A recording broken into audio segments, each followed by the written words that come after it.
Tendri për cilin bëhet fjalë është një tender shumë i rëndësishëm. Në fakt, ky tender është bërë gati, ka filluar për të bërë që gati një vit përpara të zgjedhjeve të 2025-s, pra mund ta quajmë një tender elektoral që kishte në fokus saj kishte, po themi, zgjedhjet, madje kanë qenë dhe drejtues tjerë, po themi, të atij institucioni, dhe ndërkohë ai spital nuk ka nevojë vetëm për këtë tender, sepse edhe sot asaj dite, pavarësisht është bërë tendri, po të shkosh në spitalin e Dibrës, që është spitali rajonal i Qarkut, është si ato stallat e kooperativës që kur bjen shi, siç bjen jashtë futet brenda, por edhe kur ka diell mund të depërtoj edhe s'bën fajde asgjë.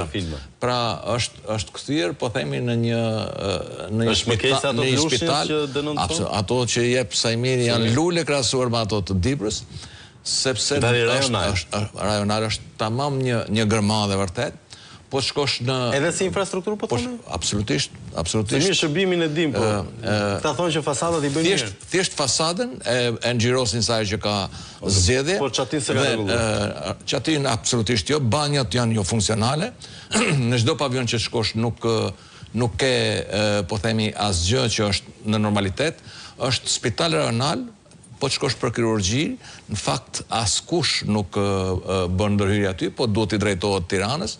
E vetme kirurgji në maksimumin e mundshëm është Sinetliku, që bën Qarkun e Dibrës, dhe po shumë po gjesh ndonjë pacient, do të shohësh që ato morin badaniet me vete, kur është ftohtë apo jorgan, dhe ndërkohë morin edhe një freskuse tani verës për t'i freskuar.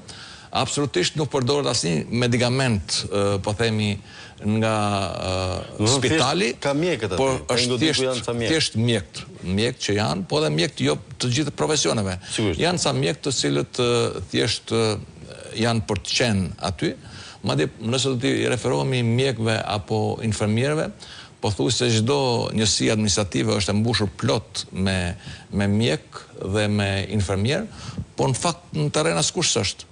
Pra thjesht morin atë rrogën, sepse edhe po të shkosh në qendra shëndetësore janë si gabinat elektrike të viteve 70 dhe që nuk funksionojnë fare, madje edhe gjatë fushatës kur ne shkojmë që duhet të jenë më shumë të angazhuar, shohim vetëm ambulanca dhe mbuluar me ferra në 4 anët dhe që merr dikush rrogën edhe si mjek dhe si infermier dhe që nuk funksionojnë. Pra ajo se çfarë ka ndodhur në Dibër nuk është një pikë në oqeanin e madh të korrupsionit që bën kjo qeveri, është një gjë e zakonshme për këtë qeveri.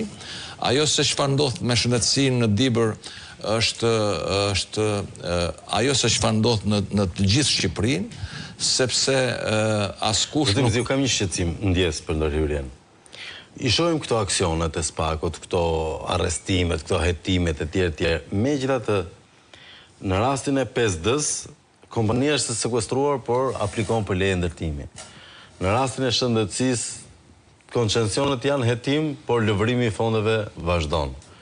Edhe në rastin e Dibrës, hetim dosjes vjedhjes së zgjedhjeve, përgjimet gatshme nga Gjermania, asgjë nuk u ndryshua. A është e gjitha kjo një pesë me hiç edhe thjesht kemi dekorumin që po punohet, po hetohet, po arrestohet, po ndërkohë tendri vazhdon njësoj, vjedhja njësoj dhe mungesa e shërbimit njësoj? Absolutisht atë se çfarë ju thoni është shumë e vërtet, ta nuk merren me thelbin.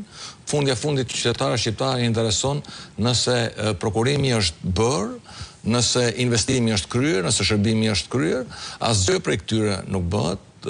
Themelore edhe njëherë për këtë qeveri është korrupsioni galopant, kështu që ajo se çfarë ndodh është absolutisht një skemë e parapragatitur e kësaj qeverie dhe kudo që shkosh, po themi, kemi këtë lloj situate. Po të shkosh edhe tek QSU-toja, e njëjta situatë, ke më shumë, po themi, patronazhist apo persona të cilët shohin ku shkon dyerve të spitaleve, se sa ke persona profesionist apo ndërhyrje emergjente për pacientët të cilët mund shkojnë në një spital. Pra, është një situatë kaotike.